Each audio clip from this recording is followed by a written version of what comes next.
네, 아시아발 주요 이슈 키워드와 관련 검색어를 보면서 살펴보도록 하겠습니다. 먼저 일본에서 이번 주에 발표를 앞두고 있는 경제 지표들부터 한 번씩 체크해 보도록 하겠습니다.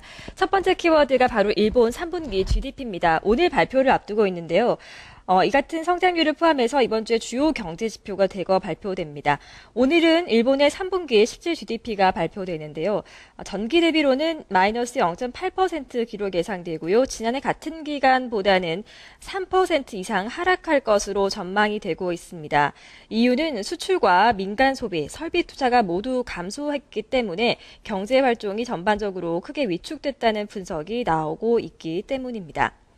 두 번째 경제 지표도 살펴보도록 하겠습니다. 다음 관련 검색어 M2 증가율인데요.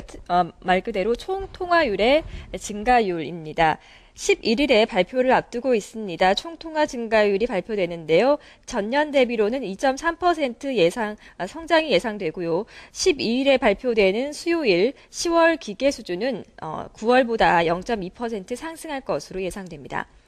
이와 함께 비제조업 경기는 악화될 것으로 보이는데요. 복구 수요와 주택 경기 회복에 건설과 부동산 업종만 경기가 개선됐지만 제조업 생산활동 위축으로 도매와 운송, 유통 경기가 부진했고 소비의 위축으로 소매 업종도 악화될 것으로 전망이 되고 있습니다.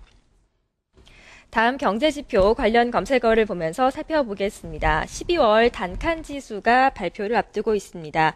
오는 금요일에 바로 12월 단칸지수가 발표됩니다. 기업들의 체감 경기를 알려주는 일본은행의 대기업 제조업 단칸지수는 해외 경기 침체로 수출이 줄어든 데다 에코 자동차 보조금 종료로 자동차 생산이 감소했고 중국에서의 불매운동으로 자동차와 전기기계, 일반 기계까지도 판매 부진으로 지난 9월보다 9%포인트 정도 하락할 것으로 예상되고 있습니다.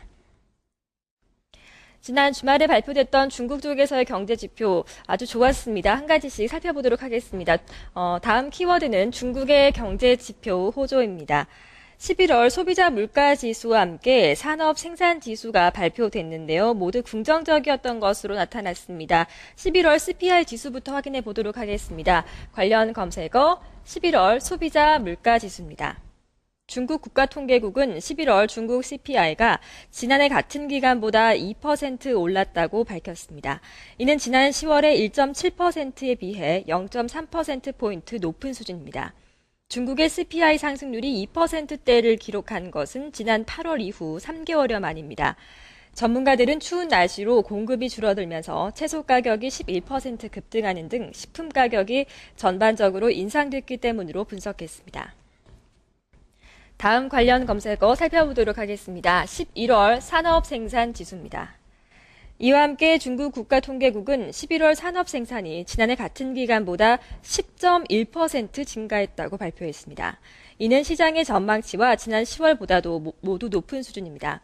이처럼 산업 생산이 두 자릿수의 증가율을 회복하면서 중국 경제가 올 3분기 바닥을 찍고 회복세로 전환해 내년에는 8%대 성장이 가능할 것이라는 전망에 힘이 실리고 있습니다. 아시아 지역의 주요 이슈 키워드와 관련 검색어로 살펴봤습니다.